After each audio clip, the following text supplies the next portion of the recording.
we're going to be breaking down an awesome card. This week it's going to be, this card is not, the best card, but the main event is awesome main event. And, we're coming off an amazing card that just happened yesterday on UFC 251. I mean, some of the best fights of the year happened on that card. A really fun card to watch. And we hit the parlay of the week. And we also went 10-3 on the pick, so we're hoping to keep that momentum going here. And the first fight of the night here is a short notice replacement fight. And first of all, I'm going to say real quick, I did say I was going to get this out like on Thursday, which, my bad, I'm getting it out a little bit late. But it's been, they added some fights. They kind of, it's been a lot to keep up with. And I'm going to try to get out the one for this next Saturday, maybe on Wednesday or something. But thanks for hanging in there with me. And, hopefully we can be successful on this card also. And, just keep it posted and you'll be able to find a prediction sooner or later this week. But the first fight of the night here, Jorge Gonzalez, Kenneth Bergh. And Gonzalez, he's stepping up here probably on about a week's notice, I think, or 2 weeks' notice. And I think he's actually probably a better fighter than Timo Fowl, who was Bergh's original opponent. And he's tested himself, pretty good competition. He's fought in Russia. He's won 7 of his last 8 fights. On the feet, he's kind of wild. He has huge power, loves to brawl, one-punch knockout power. He walks fighters down. He's very explosive. He's athletic. Uses a lot of straight punch blitzes to close the distance. And when he has fighters backed up, he'll wing wide hooks, big overhands. He's willing to get in pocket wars. And he just has that one-punch power and durability. Fun guy to watch. He has 12 first-round knockouts. Never been finished by strikes. And he's not a super good offensive wrestler or grappler really at all. But he will sometimes duck under, hit some double legs. And in top position, when he can posture up, he will, throw some hard shots, try to finish you. His defensive wrestling is a little bit questionable. In this fight, I'm not sure. I think he's probably going to have enough to keep it on the feet. But on the mat, he has been submitted 4 times. So that is the weak point of his game. And that's something that you have to look into here because Kenneth Bergh is a submission specialist. And he does have 4 submissions of his own. And Kenneth Bergh, he's another newcomer here. He's 8-0. And that record, is a little bit fugazi because he does have 2 losses under the UFC banner. He lost on the Contender Series and on the Ultimate Fighter by submission. His fight on the Contender Series, his opponent failed USADA tests, and so that fight got changed to a no contest. And then in the Eric Spicely fight, the tough fights are exhibition bouts. So he did get submitted in both those fights, but they aren't in his record. And on the feet, he's alright. He's rangy, he has good kicks. He likes to stay loose with the hands, throws some nice jabs, 1-2s. He'll throw lead left hooks, keeps a high guard, and he really tries to, counter with the hooks over the top. And for a big guy, he has pretty good movement, nice low kicks. He'll throw round kicks, body head, and his defense is not very good, though. He's very hittable. He also doesn't look like he throws with a lot of power. He's throwing shots just to close the distance and isn't looking to finish fights on the feet too much. He does have 2 TKOs early in his career, but he's never been finished by strikes. So far, he's still shown good durability. But he's a submission specialist. He's a neck hunter, really wicked guillotine. If you shoot in on Kenneth Bergh, you better protect your neck, man, because he has a lot of faith in that guillotine. You'll pull guard with it, which I don't really like to see, but he's been successful doing it. And he gets most of his submissions when fighters shoot in on him. He tries to use forward pressure, get guys to shoot in on him, and then hit the submission. He doesn't really have the best wrestling. He'll just look to kind of maul opponents against the cage, use his size, zap their energy a little bit, and then try to chain wrestle them to the ground.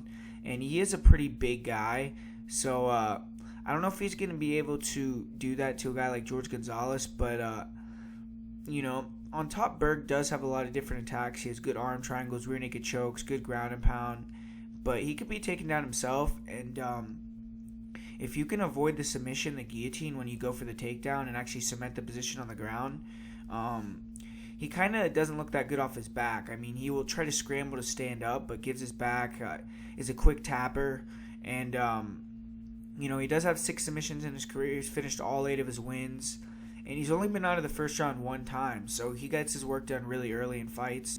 But looking at this fight, I like Gonzalez here. I like his forward pressure. I like his power, and he's going to be, going forward, forcing a war, in my opinion, in this fight, and I think that he's going to kind of draw Bergh into that fight because Bergh isn't that experienced. I think he's going to land a bomb and probably take him out in the first round. He has a lot more experience. He's beaten more high-level fighters. He has the better striking. And I think he's a little bit more athletic also. And he's beaten guys like Luke Barnett, guys that have been in the UFC. I think he's going to be able to keep it standing. And I'm going to say Gonzalez gets a first-round knockout here.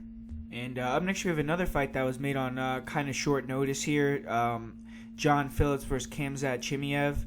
And John Phillips, he entered the UFC column with or UFC win column, with a resounding win. I mean, he won in 14 seconds against Alan Amadovsky in November.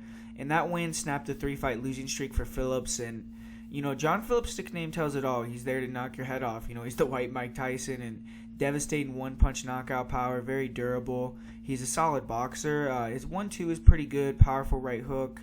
He will throw some pretty wild overhand rights, left hook combinations. He'll throw hard hooks, uppercuts to close the distance, and solid hand speed. Pretty dangerous in the pocket. Kevin Holland, was able to kind of pick him apart at range with body kicks, and he looks a little bit weak to the body, but he was unwilling to engage with Phillips in the pocket at times, and was running away, which made Phillips look good to the judges, a little bit.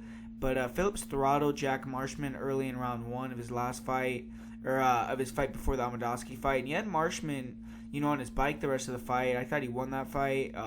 He'll throw some nice low kicks, but he could be outstruck by guys who can stay long, guys who can kick, who can pot shot, not give him the fight that he wants. He does have a great chin. He's hard to put away. Heavy forward pressure. He walks through shots to get in the pocket. And that's why you have to go to the body against him.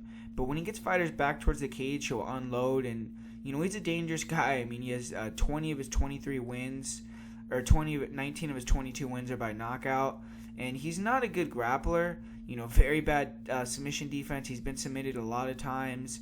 His takedown defense does not look very good. I mean, he could be taken down pretty easily. I'm sure he's been working on that. I mean, he has to have been. That's obviously what he needs to be working on. But, man, I mean, I don't know if he can close that gap. He's 35 years old. Off his back, he doesn't have much of anything. He seems lost, and he'll only just try to explode back to his feet, exposes his back. We've seen guys like Charles Byrd submit him very quickly. And, he's been submitted 5 times. And his opponent, Khamzat Chimaev, he's going to be making his UFC debut on short notice here. He's a young guy. He's just 6-0. But, man, I'm actually pretty impressed with this guy. He's finished all 6 of his wins. He's beaten fighters with good records, legit guys. He's not padding his record or anything like that. And he's moving back to 185 for this fight, but he's already fought there before. And he's a training partner of Alex Gustafsson. He's coming out of All Stars Training Center, so getting a lot of good work there. He's 6'2", so he's gonna have the height. He's tall, he's rangy, and he's good at using his jab, his low kicks to maintain distance. And he's usually super aggressive. He'll close the distance with 1-2s. Nice 1-2 right hook combination, some decent kicks. He did drop this undefeated Russian that he fought with the jab, and then ultimately knocked him out with a really nasty slip uppercut. But it's kind of hard to say truly how good Chimaev's striking is because I haven't seen much of it. He's very aggressive, closing the distance with strikes and working to get the fight to the mat. And that game plan will serve him well in this fight, but he does have 3 KO TKOs in his career. And in the one fight he struck predominantly, he showed good things in that round and knocked the guy out. So, good on him there. And he's a very good grappler. He's super aggressive on the mat. He's a Swedish national champion wrestler. And he was able to dominate, a college wrestler here in Sydney Wheeler, and then from the U.S. And then he beat a Combat Sambo world champion in Ikram Aliskerov, who's a Russian guy. And, he's a beast on the ground. He has good body locks, nice double legs in top position. He'll get to dominant positions, rain down thunderous shots. He's really good at trapping wrist, and when he gets the back or the wrestling right position, you're in trouble. He'll finish the fight from there. He's constantly passing, changing positions, looking for openings to finish. And when he gets in top position, I feel this fight could be finished, pretty quickly after that. I've seen him choke more than one opponent unconscious, and he has 3 career submissions, and he's only made it out of the first round 1 time in his career. And that wasn't his last fight. He still looked full of energy. I mean, he still looks like a guy that I think he's going to have pretty good cardio. He looks like the real deal, man. I think Chimaev's going to win this fight. I expect him to get a takedown early, finish the fight in the first round. The only thing I'm worried about is this is 185. It's short notice, and he needs to take the power Phillips seriously and be careful. I just think Khamzat is clearly the superior grappler, and I think he just needs one takedown to finish the fight. So I'm going with Chimaev, and I'm actually pretty confident he should get this win here. And I feel like I'm saying this over and over, but up next, another fight that was made on short notice. Modestas Bukauskas taking on Andreas Michailidis. And Modestas, he's making his UFC debut here, 6-fight winning streak. He was the guy that is going to have the training camp, so he's going to have that advantage. He was originally scheduled to face Vinicius Moreira, but with Moreira testing positive for COVID, he now faces Andreas Michailidis. And Modestas, he's the Cage Warriors light heavyweight world champion. He's fought, okay competition, but to be honest with you, I mean, in his fights that I watched, I just didn't really think those guys were very good. But he's a striker, and he's most confident when he can, keep it on the feet and keep it at range. Wide stance, tries to fight long, uses a lot of lateral movement, jabs, left hooks, nice straight right hand, good overhand right. He likes to use the 1-2 jab overhand right, kind of pot shot from the outside. He'll throw some liver kicks, round kicks to the head, and he has a really nasty spinning back kick, so that's something that he's really good at.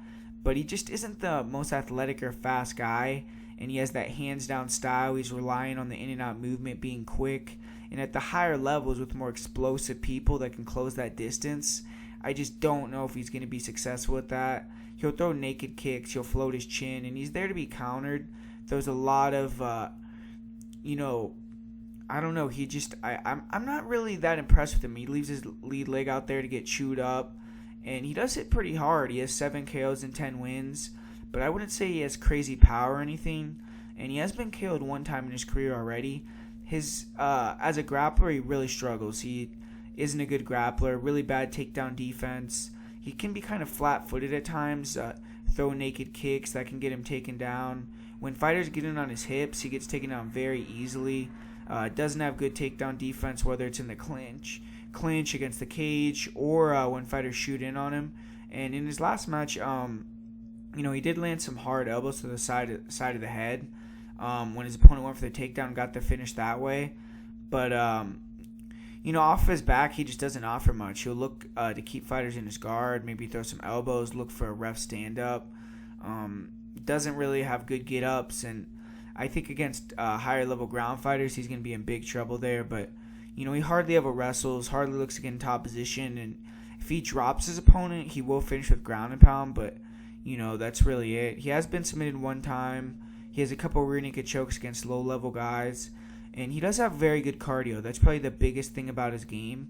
Even after getting dominated for multiple rounds or getting dropped or getting just grappled up, he's still fresh enough to get late finishes in 5-round fights. So that's something that you have to look at. But for his opponent here, Andreas, he's accepted the call on short notice, like I said. And, he's won 6 of his last 7. He's fought some decent competition. And this is going to be his first fight at light heavyweight, though. He usually fights at 185. So he's going to be giving up some height, some reach, probably some weight here in the cage on fight night. And that makes me nervous because Michailidis, he's gassed out pretty badly in fights where he weighed in at 185. And he likes to get his work done early. He's finished 9 of his 12 wins in the first round. He's only 1-1 when fights go past the second round. And, maybe if he's putting on that weight, coming in here on short notice, who knows, he might only have that 1 round of cardio in him. But he's a skilled fighter. He fights long. He's rangy. Crisp, snappy jab. He'll throw some long, straight punches. Really nasty kicks. Really nice low kicks, round kicks to the body, to the head. He'll throw spinning kicks. He's a pretty dynamic guy. I mean, in his fight with Marcel Fortuna, who's, went to the UFC and won at heavyweight, he dropped Fortuna with the spinning back kick to the head, finished him off with ground and pound. And he has good distance control, good defense when fresh, but after round 1, he slows down and becomes much more hittable. And all 3 of his losses are TKOs after he gassed out. And he has 7 KOs in his career, though. And he's the superior grappler in this fight. I mean, he has good level changes, good double legs. On top, he's aggressive, good passing ability, good ground and pound.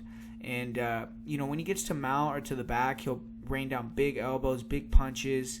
Isn't a big submission threat, but he does have 4 in his career. And he's a finisher. He's finished all but one of his wins. This is an interesting fight because I feel Andreas is the better fighter. He's the better striker, better grappler. I think he's even more athletic, but he has a gassing issue, and he's coming up to 205 to face a fighter with good cardio, good finishing ability. And it makes Modestas... it makes me nervous that Modestas is going to get a finish here, even if Andreas is looking good. Andreas could easily get taken out in the second or third round, but I'm going to say Andreas goes in here, gets a first-round finish. He's a big underdog, and I don't know, I just see him getting the takedown, finishing on top. So I'm going to go with Andreas Michailidis, actually, to get the win here. And up next here, we got Aaron Phillips taking on Jack Shore. Jack Shore, he's a highly touted prospect, and he was successful in his debut in the UFC, 24-fight win streak, and only 12-0 as a pro, but 12-0 as an amateur as well, and nothing short of dominant. He's finished his last 4 fights on the feet. He's, improving. He's light on his feet. He bounces in and out. He likes to use the lateral movement, keep the distance. Nice jab, good 1-2. He'll kind of... try to use the jab or the 1-2 to pull counter. He slips and rips well. Good accurate straight right hand. And he has a nice left hook as well. He'll double up with his lead hand by throwing double jabs or jab left hooks. And he'll occasionally throw leg and oblique kicks. He has nice round kicks to the head. He likes to use front kicks up the middle. And, he fights smart on the feet. He doesn't really overextend or throw many combinations. Doesn't engage in pocket fights. And he always keeps the fight at his pace and at distance. And he's a disciplined fighter. He does stand a little tall. He isn't the most athletic or fast guy. So, therefore, I think he has to be careful with the counter straights, the leg body kicks of Phillips. And, he has to respect the power. He just isn't, a guy that's... I don't think he wants to be on the feet that long with Aaron Phillips at range. He's going to want to close that distance and... get it to the ground here. But he does have 4 knockouts, most from top position. He's not really a big knockout threat on the feet. He likes to mix it up. I mean, his wrestling allows him to duck under, get easy takedowns. He'll get trip takedowns in the clinch. And when Shore gets top position, he's very good. He has great control, passes dominant positions, very heavy mount, great back takes. And when he gets that back, he'll flatten opponents out, throw ground and pound, get the rear naked chokes. And 5 rear naked choke victories. That's his strongest position.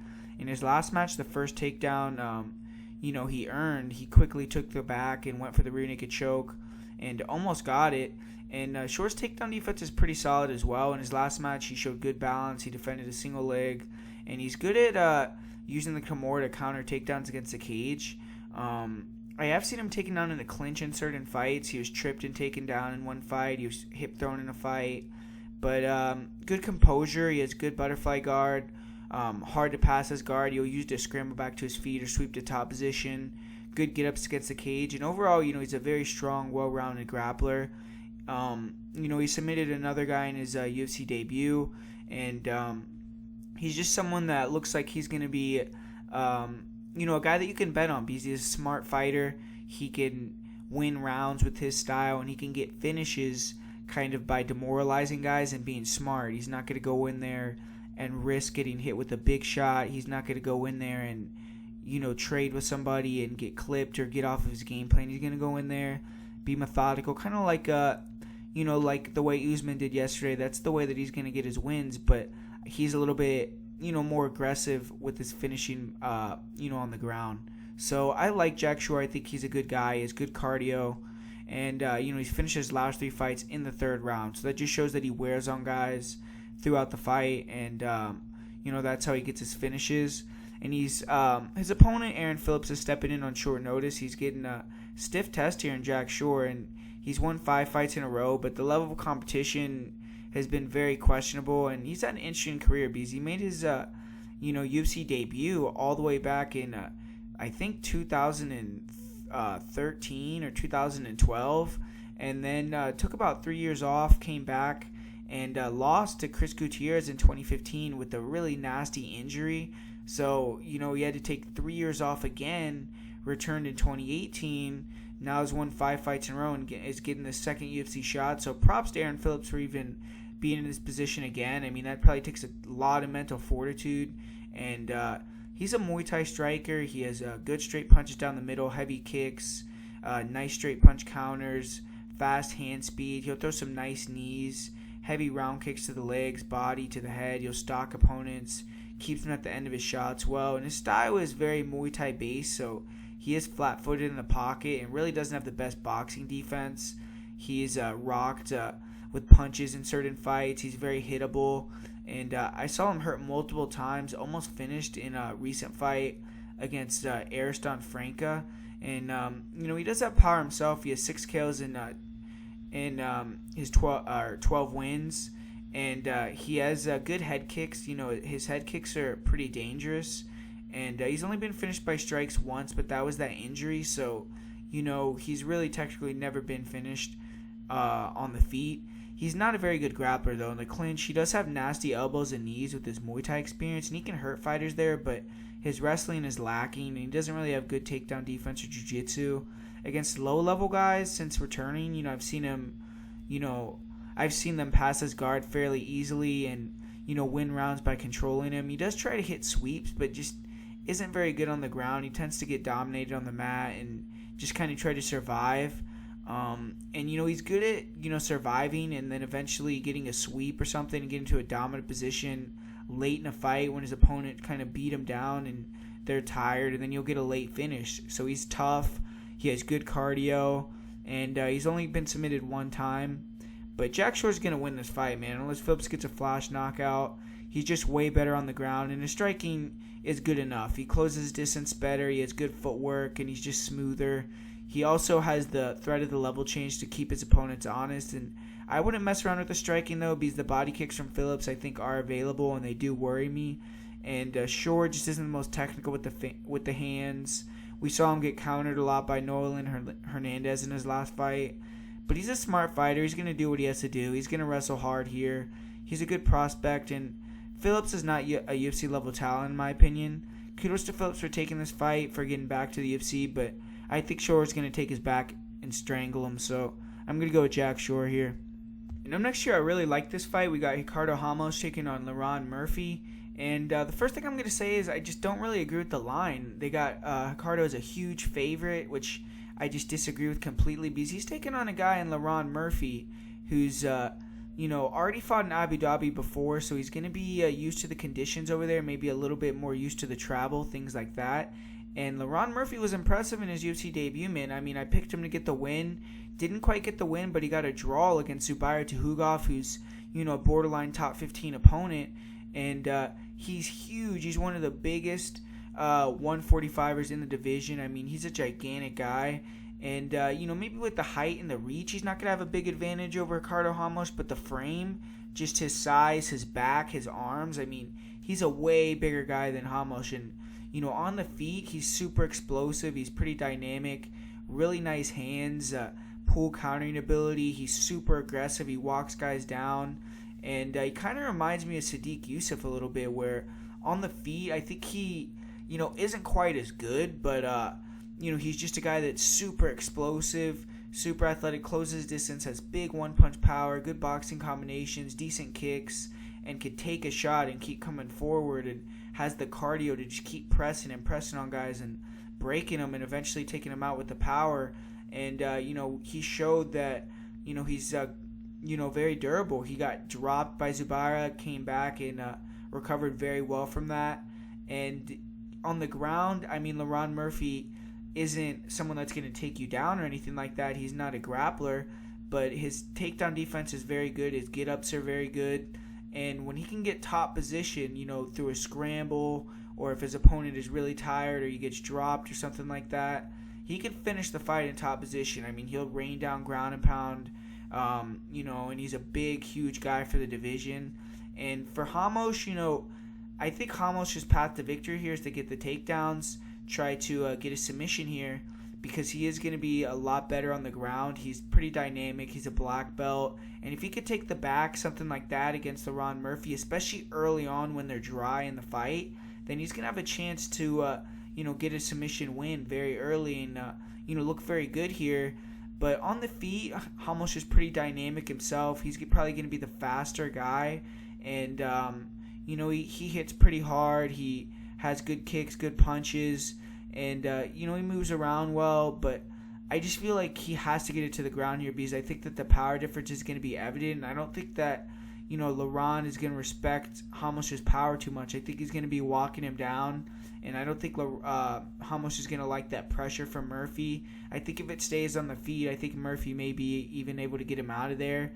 So I think Ramos is really going to have to grapple real hard early on in the fight, try to take the back at the finish. Because I think if Lerone starts to get his confidence, starts to get the timing on when Ramos is going for those takedowns, he's a very live underdog here. And, I think, I'm going to go with... This is a tough fight for me to call. I'm going to go with Lerone Murphy. I'm going to pick him to get the win here. I think that he's going to be able to get a decision or get a finish in the later rounds. I think he's going to be able to, whether he stops all the takedowns or is able to, get back to his feet, deny some submission attempts in the first round from Ramos. I think he'll be able to wear on Ramos with that forward pressure with his, just his body attack with his strikes. And I think that... he may be able to get a late finish or decision win. So I'm going to go with Lerone Murphy to get his first UFC win here. But this is a close fight, so I could see Ramos getting a submission, but I'm going with Lerone Murphy. And up next here we got the first women's fight on the card. We got Diana Belbita taking on Liana Jojua. And, Diana Belbita, she dropped her debut to Molly McCann, and she kind of got dominated in that fight, but she had her moments, and she's very tough. She comes forward. She's a pressure fighter.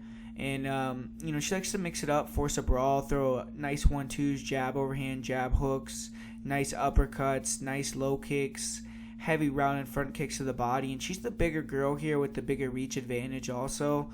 I think she's going to be much more athletic. She's tough, she's durable, she's a dog, and she has 6 knockouts in her career, so she hits hard. She was actually, winning some exchanges early on and late in that fight against Molly McCann on the feet. And she was giving McCann problems on the feet. And she's never been finished by strikes. And she's strong in the clinch. She's a judo champion, heavy hips. And she uses her height to her advantage. She comes over the top with the elbows, nice knees. And she struggles with takedown shots on the legs. She can be taken out much easier with double legs, single legs, thing like that. But she isn't the worst off her back. She has good get-ups. And Molly McCann was very dogged in their matchups. And ultimately got to dominant positions. Almost took Diana out, but Diana showed a lot of toughness to survive. But she did take a lot of punishment there. She will look for takedowns of her own in the clinch, and she's pretty good and dangerous on top. She throws big elbows, punches on the ground. She'll posture up and finish. And throughout her career, she's had trouble with submission defense, though. She'll leave her arms inside in fighter's guard. She's been guillotined, and she's been submitted 3 times. She's an aggressive fighter on the ground. She has 4 submissions, some ground and pound finishes. And she's the more dangerous fighter in this matchup. Her cardio is good. She has the experience advantage. And we'll see if she can use that experience to get the win here. But Jojua, she had a rough first outing in the UFC. She was a decent favorite. She was trying to get a favorable matchup in the UFC's eyes in Sarah Moras. And unfortunately for her, she dropped the ball. And she actually got finished in the 3rd round. And it was a terrible performance. I mean, she has to come in here and redeem herself because... I'm not really impressed with Jojua's striking. It did look a bit improved in her last fight, and she was throwing some nice 1-2s. She was throwing a straight right hand to the body to a left hook to the head, and her overhand right was landing, and she was having success. She doesn't throw many kicks or much of anything besides that, though. She does keep heavy pressure, keeps him on the back foot, and she has pretty good composure. She looks durable, and she's just stiff, though. She's very hittable. She doesn't move her head. She's there to be just teed off on. She was TKO'd on the ground in her last fight, and her stand-up just isn't very dangerous. She just has 1 TKO. Her grappling to me is average. I mean, she got dominated in the clinch in her last fight. Moras was able to get her to the cage, control her, land nice knees. She did defend takedowns well and got a couple takedowns of her own, and she'll use punches to get in, duck under for doubles. She'll get some clinch takedowns, and she has no problem pulling guard, and she's a leg lock girl. She's always hunting for the legs, the 50-50 position. And she's good at sweeping with those, getting the finish. And she has nice arm bars off her back as well. She did shoot a very sloppy takedown in her last fight, gave her back and got finished. And in top position, she's shown good ground and pound. She'll get the side control, get the crucifix position, and, she has 5 submissions, so that's going to be her path to victory here. But I'm going to go with Belbita. I just think she's the better striker. She's the better athlete.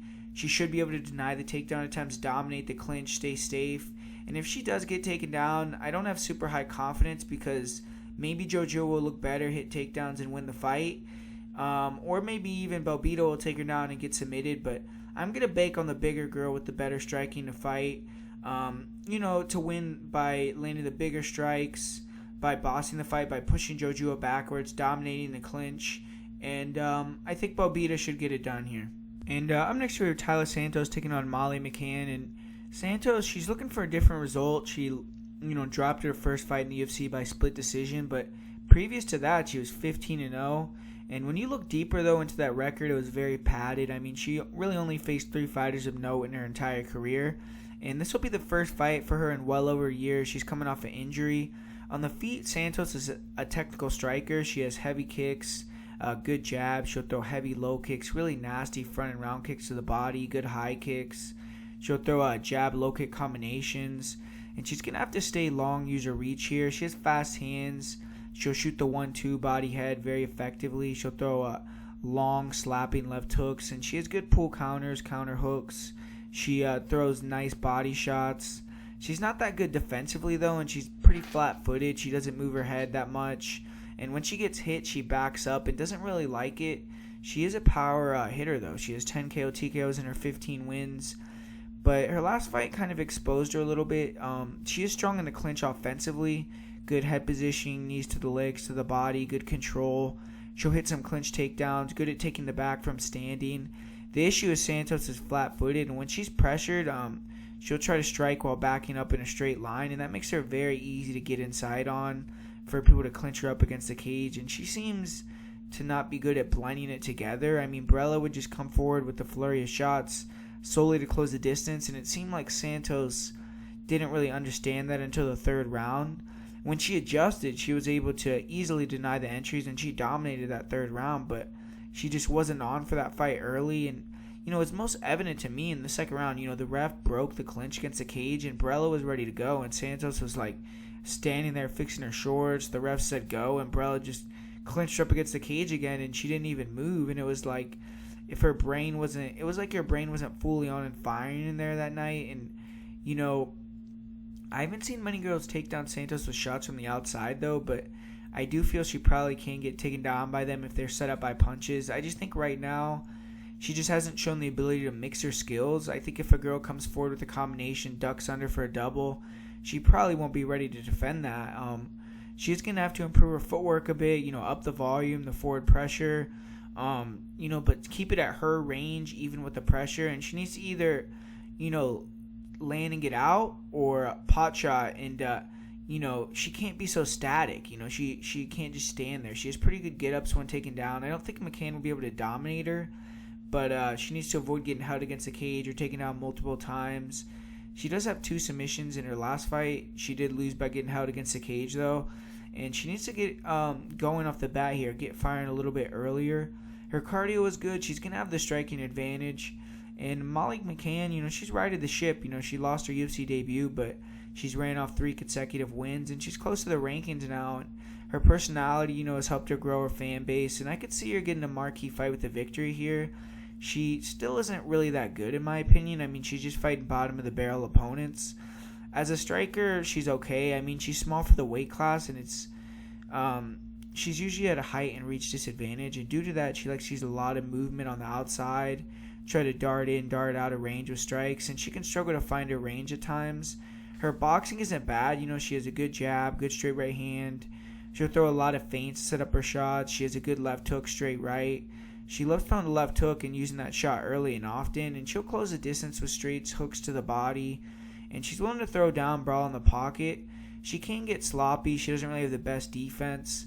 And she isn't the best kicker, but she will work low kicks. She'll mix in some front kicks, round kicks to the body. And she likes to throw spinning back fists, a lot of spinning attacks. She's willing to take one to give one, throw down. I mean, she's a firecracker in there. She tends to run into punches, though. And on the feet in this fight, I see her struggling a little bit. She isn't a power puncher. She's going to be at a power disadvantage, a big range disadvantage. And Santos is, just the more technical striker. McCann is durable. She has 4 KOs in her career as well. She hits pretty hard. And, she continued to show her evolution in her grappling her last time out. She was able to dominate on the ground, and she almost got her opponent out of there. She does a good job of using a flurry or feints to enter into double legs.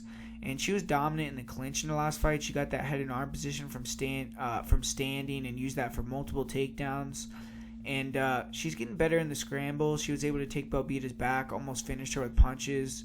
She still isn't a lead on the mat or anything, but she's getting better at blending her skills and her wrestling specifically.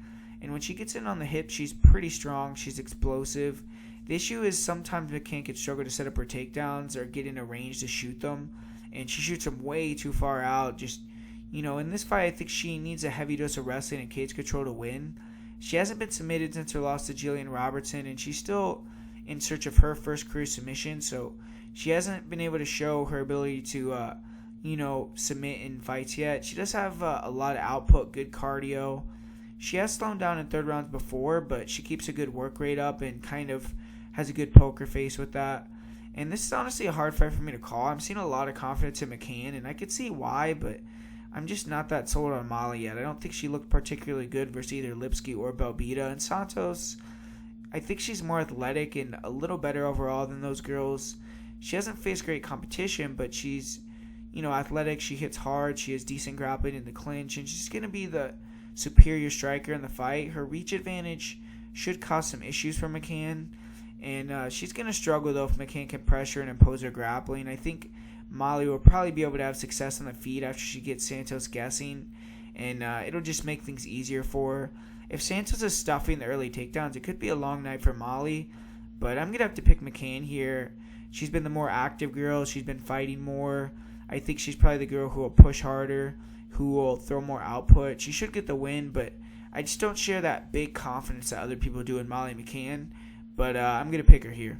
And I'm next with this fight. This fight kind of got put up here out of nowhere, but I'm really glad that it did because, shit, man, this is probably the second best fight on the card by far. Jimmie Rivera, Cody Stamann, 2 top 10 guys in the bantamweight division. And it's interesting here because they're going to be fighting up at featherweight again, which I kind of feel maybe gives an advantage to Jimmie Rivera because Jimmie Rivera is the older guy that, well, they're pretty similar in age actually, but Jimmie Rivera I feel like is the guy that maybe will struggle a little bit more with the weight cut to 35s, and he's had a problem with his chin also, so maybe that having the fight at 45 will help him a little bit, but he's making his return after a year away. He suffered a couple injuries. He's coming off 2 losses in a row, and this is a make-or-break fight for him. I mean, I think he even said that he had COVID too, so, I mean, he's been going through some things, but, I mean, he's looking like he may be on the way out. I mean, he's 31 years old. His chin is failing him a little bit, and I will say, though, his last fight with Peter Yan was pretty awesome.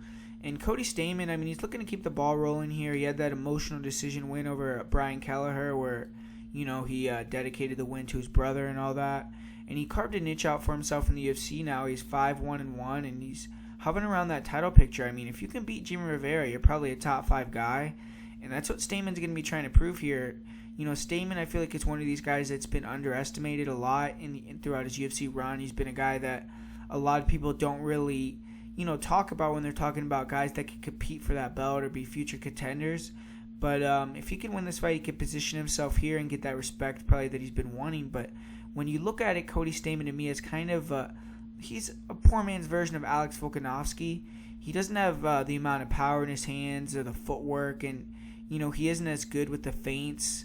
And I don't think he's as athletic, but he's much more wrestling centric with it. He still tends to use a ton of fakes, feints, movement. He throws a lot of low kicks, try to pull fighters into takedowns with his feints, with his forward pressure. In his last fight, I will say his hands looked the best we've ever seen. I mean, he showed an improved jab, and he kept a really high output out there. He was touching punches. He was attacking the body well, and he even sat down on some 1-2, some hooks. He looked a little meaner there in his fight with Kelleher, but Kelleher is a guy that gets hit a lot. In this fight, I definitely think his striking won't be able to be enough. I think he's going to have to mix it up because, Jimmie Rivera, I mean, the boxing, the low kicks from Jimmie are elite, man. He has really good boxing, really good low kicks.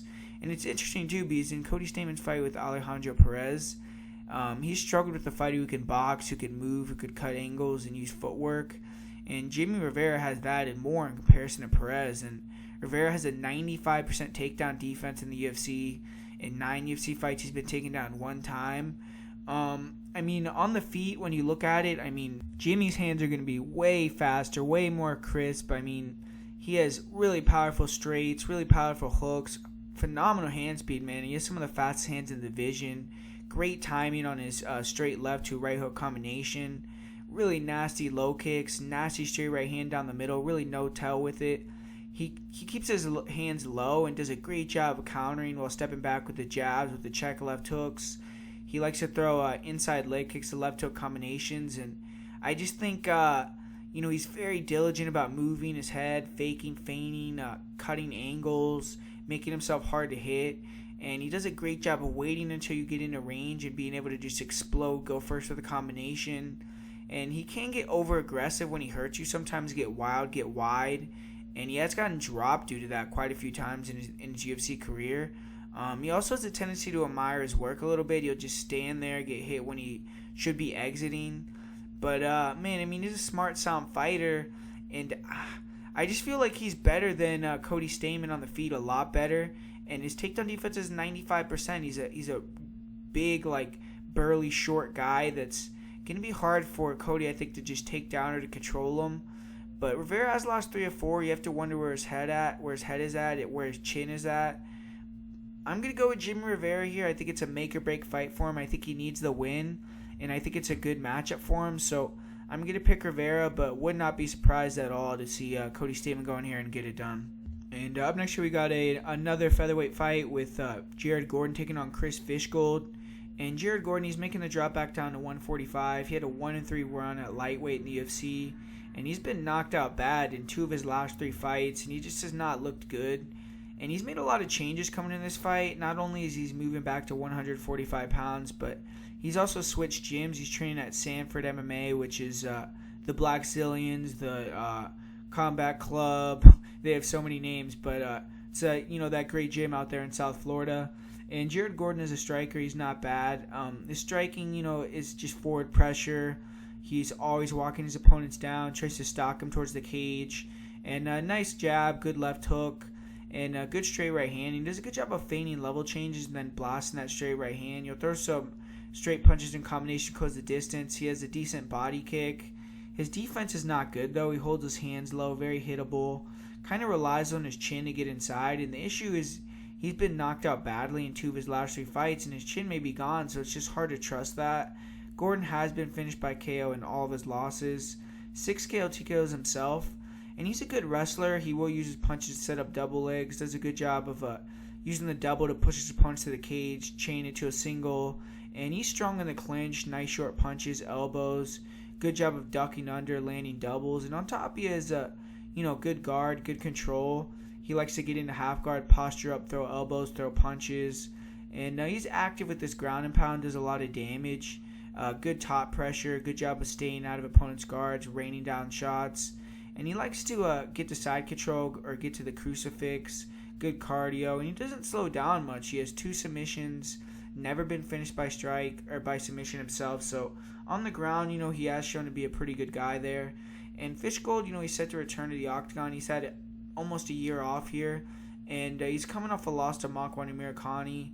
Only 1-2 so far in his career. But he's fought 2 guys that are probably in the top 15. And Fishgold, he's a super aggressive fighter. He keeps a crazy pace. And on the feet, he's pretty explosive. He has a wide stance, decent jabs, straights, powerful hooks, overhands, uppercuts. And you'll throw a heavy dose of low leg kicks. He'll blitz in with straight punches, overhands, hooks. And he gauges distance pretty well. He has decent head movement. He's hard to hit. He'll slip and come over the top with hooks.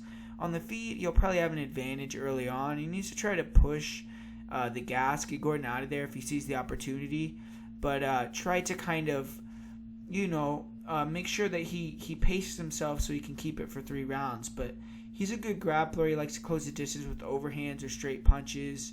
He likes to get the single collar and work from there. He has a good double jab, straight right hand. He's strong there. He bullies fighters to the cage or to the ground in the clinch.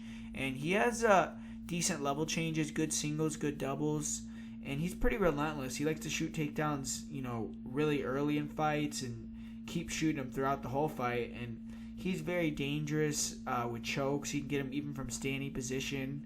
He'll clamp onto the neck and jump onto guillotines. He loves to jump to the back standing, and he takes the back on the ground a lot very well. And he's a very aggressive passer, submission over position guy. His top control isn't the greatest. I mean, we saw in his match with Daniel Tamer was able to reverse, get top position, rain down some shots, and Fishgold is pretty dangerous from inside his guard. I mean, he will attack triangles, arm bars, go for leg locks, and he's good at catching the neck and scrambles.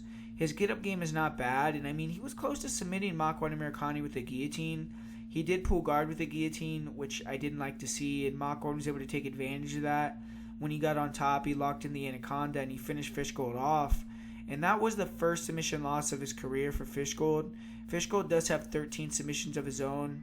His cardio is a question mark, but it did look improved in his last fight, and this is a pretty close fight. I'm actually going to go with Chris Fishgold here. I just feel like he's more athletic, he's more explosive. On the feet, he probably will be able to win the exchanges. Gordon's offense predominantly comes from that straight right hand, and Fishgold is pretty good at, slipping that shot. I think as far as the grappling goes, Fishgold is the better, more dangerous grappler. The way Gordon will win is if Fishgold gets tired and he just stays consistent, stays solid, and pushes for that late finish or decision win. I just think Fishgold is going to be able to hold up cardio-wise. His performance against Makwan was good. I mean, he stuffed the majority of the takedowns. He had good grappling exchanges with someone like Makwan, who's a beast on the mat.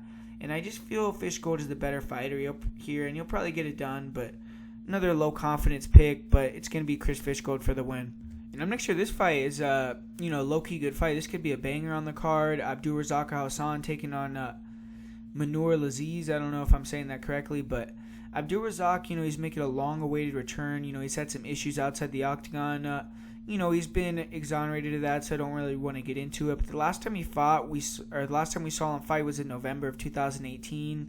He was knocking out Nico Price in less than a minute. So, the last time we saw him, he was looking awesome in there. And, Alhassan is ruthless aggression personified, man. All 10 of his victories are first-round knockouts. 6 of his wins are lasting less than 1 minute. And he goes in there, explodes, and gets out. I mean, he's supremely athletic. He's powerful, very wild. I mean, you'll quickly look to back his opponents up, throw jab, overhand rights, good in and out movement, very fast, closing the distance. He'll explode in with these brutal straights and uppercuts. And he likes to switch it up between the overhand right, the uppercut. He'll switch stances on the outside. He has thudding low kicks. He'll sometimes throw some high kicks. And inside, Razak is nasty. I mean, he has one-punch power. Even in close range, he'll find tricky uppercuts. And he has nice, tight left hook. He'll try to force punch to brawl with them, make fights wars. And in those exchanges, Alhassan is just faster, he's more powerful, and it's a dangerous game to trade with Alhassan. Like Daniel Cormier was saying, I mean, all 10 of his wins, he's taking guys' lights out. And Alhassan, he's a strong judo background, so he's going to be the better grappler here, but I doubt he goes for many takedowns. I mean, he has heavy hips, good clinch takedowns, super hard to hold down. His takedown defense, didn't look very good in certain fights, but, he isn't going to have to worry about someone taking him down here. And it's going to be interesting how he looks after the layoff, being 34 years old, but should be ready to go. And for Laziz, he's going to be making his UFC debut. He's 9-1, and he fights out of Dubai. So, I mean, he's going to have a big advantage in terms of the travel, things like that. And he looks like a skilled striker. He's tall, he's long, he's rangy, fast hands, really good jab. He'll double, triple up on the jab. And he likes to touch with the lead hand, whether it's the jab or the left hook, and then follow with the straight or the overhand right. Nice lead uppercuts.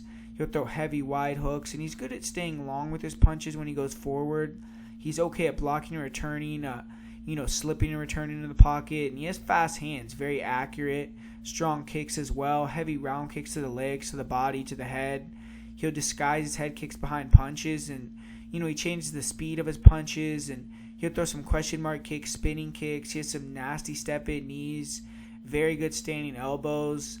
Decent footwork, but doesn't really react to pressure the best, and he does stand tall when fighters get inside his reach. He's kind of there to be hit. He doesn't really move his head, and he really relies on his chin. I mean, he has a really good chin. He'll eat flush shots to give his own, and he's susceptible to body shots as well, so I mean, being hittable against a guy like Alhassan is not a good thing to be.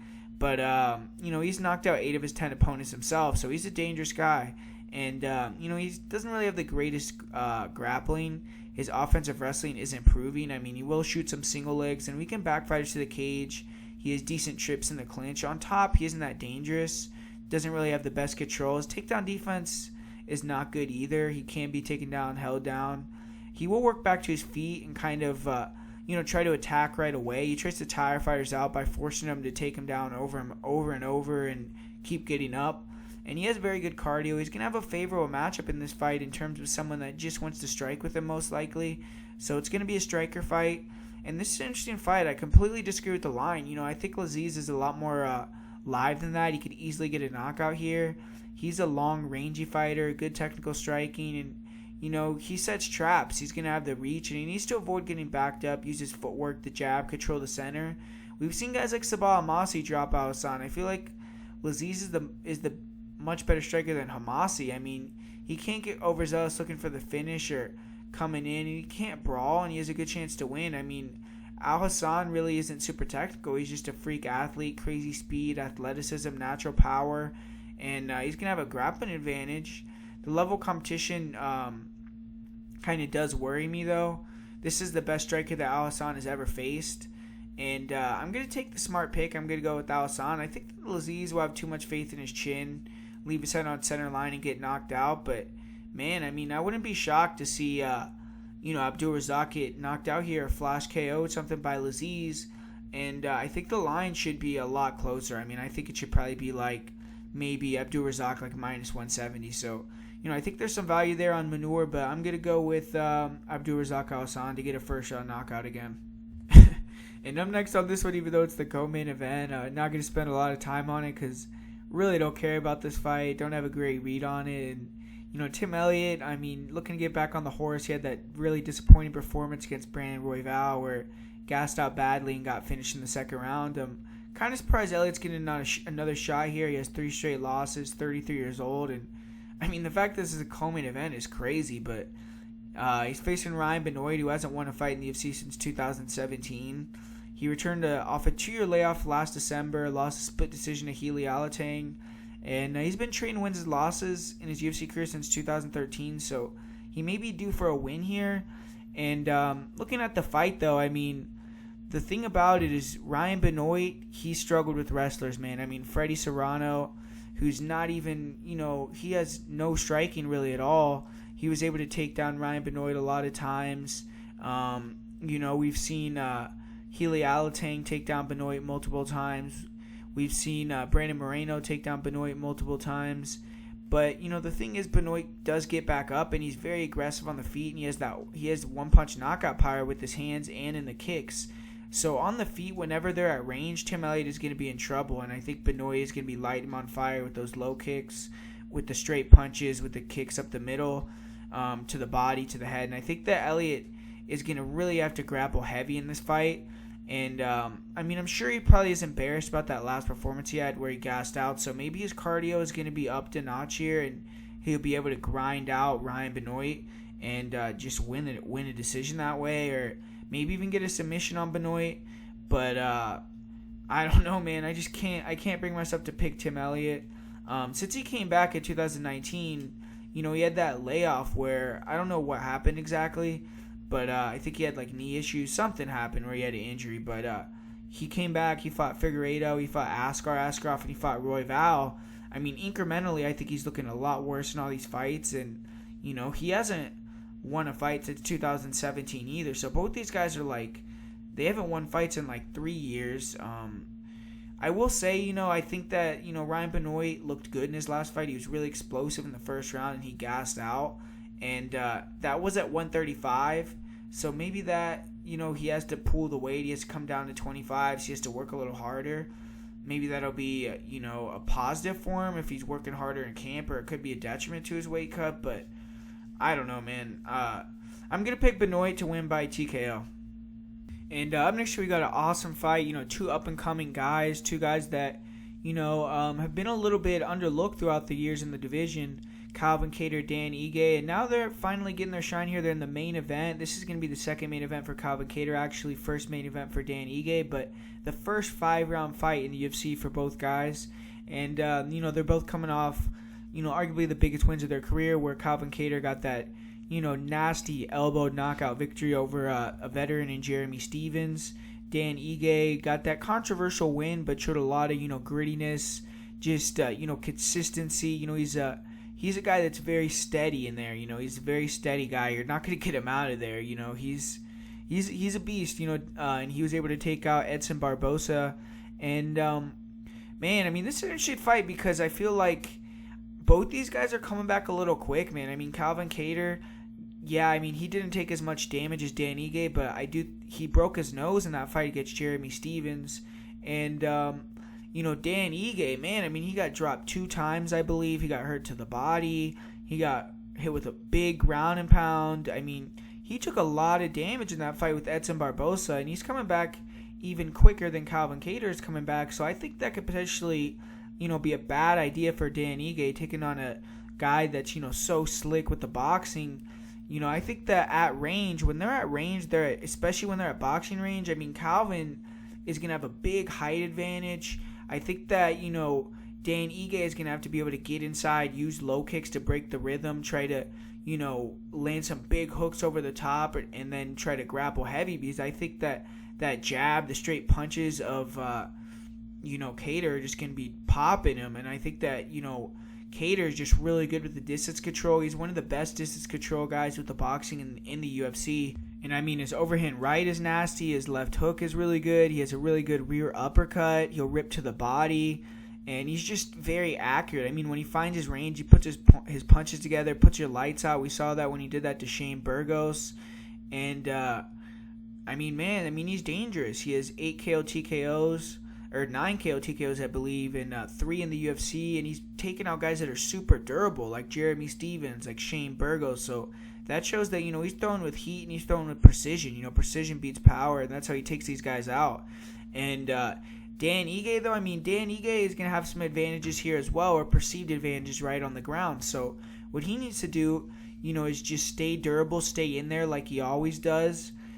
Push Calvin Kattar on the feet, try to push him back with his forward pressure, try to get inside his range. Like I said, try to use low kicks and just try to outbox him inside, land some nice counters. Dan Ige is actually pretty good at slipping straight punches. He could see those shots coming fairly well, and I think that's going to be, a benefit to him. I think his counters are a little bit underrated, so I could see him having success on the feet. We saw, when, Calvin Kattar fought a guy in Chris Fishgold who is able to strike and grapple and mix it up and was threatening the level changes like Dan Ige does. He was hitting Calvin Kattar a little bit with some overhands, with some hooks. He was causing him some issues, and I think he even got a takedown, but Kattar was able to stand back up and kind of dominate the fight after that, and eventually got the finish after Fishgold gassed out. But, it makes it interesting because we haven't really seen Calvin's grappling tested. We haven't seen him on the mat with the guy that's really like an elite grappler for that extended period of time, or after he's tired or after something happens. So, Ige has some ways to win, but I just think that, Calvin Kattar's, going to be the bigger guy in there. He's more athletic. He hits harder, and the fight started on the feet. He's a way better boxer, and I think his wrestling is underrated. He has good offensive wrestling, good defensive wrestling, and Dan Ige's wrestling isn't like it's elite wrestling. And both guys have the gas tank to go. We saw Calvin Kattar versus Abid in the 3rd round. He was putting it on him, and he was winning those 2 more rounds. I don't think he's going to be a guy that gasses out. And Dan Ige is a guy that has been crying to get a 5-round fight, begging to get a 5-round fight. So he has to prove himself in these later rounds and see if he can finally get another, not finally get, because that win over Barbosa was a big marquee win, good win over Bektic, but those wins are a little bit. The Bektic win, it was a split, but I thought he clearly won that fight. But the Edson win, a lot of people aren't really giving him a lot of credit for that because they thought Edson won. So I think if he can go in here and get a submission, or tire on Calvin, wear him down with the forward pressure with the grappling heavy game plan, and maybe like 3rd, 4th, 5th round take him out, that'll be a huge statement. But I mean, Calvin Kattar's the big favorite for a reason. I think that, the main thing that I'm thinking, man, is Dan Ige just took a lot of damage when he fought Edson, and I think that Calvin hits hard. He's going to be able to land a shot and probably take him out, man. I think that Ige came back too early. I think even if they fought with Ige having the rest, having a good training camp, everything like that, I still would favor Calvin because of the distance control in the boxing. I mean, we've seen Julio Arce really, outbox Dan Ige, and he's improved a lot. Edson Barbosa was outboxing him. He was dropping him with the hands, with the elbows. And, I just got to go with Calvin Kattar. I think that he'll probably be able to get him out of there. But I think the line could be a little bit closer. I mean, I don't know why he'd be a warranted 3-1 favorite. But, I think Calvin Kattar is the smart pick, and I'm going to pick Calvin Kattar to get the win. And as far as a parlay on the week for this card, I mean, it's a little bit difficult because there's a lot of juiced favorites. But I'm going to say, a parlay that I would do maybe is Liana, Belbita, Jack Shore, and Chimaev, just so you can get some plus money on that, because if you just did Jack Shore and Chimaev, I mean, that's not a very high return there. So my most confident pick is going to be Jack Shore. I mean, I just don't see how he's going to lose the fight. I think he's definitely going to get the win there. So, yeah, guys, thanks for watching. Like I said, I'll be putting out that other video later on in the week. So, let's hopefully win another parlay here. Let's get it, and let's have some fun watching these fights in the middle of the week. These midweek cards are a lot of fun. So, yeah, let's have some fun. And actually, real quick, on Tuesday, we're going to be doing another Odds HQ breakdown. So, yeah, they liked us. They wanted us on another video during the week now. So, make sure to come check out that as well. It's real cool having someone that's, sponsoring you, willing to, let you do that, stuff like that. So, shout out to them. And, so make sure to check that out on Tuesday. And I think it's going to be at 5 p.m. But I will come back on here and do, I'll talk about it a little bit more with another video. But thanks for watching, guys. And make sure to comment, like, subscribe. And I'll see you guys later.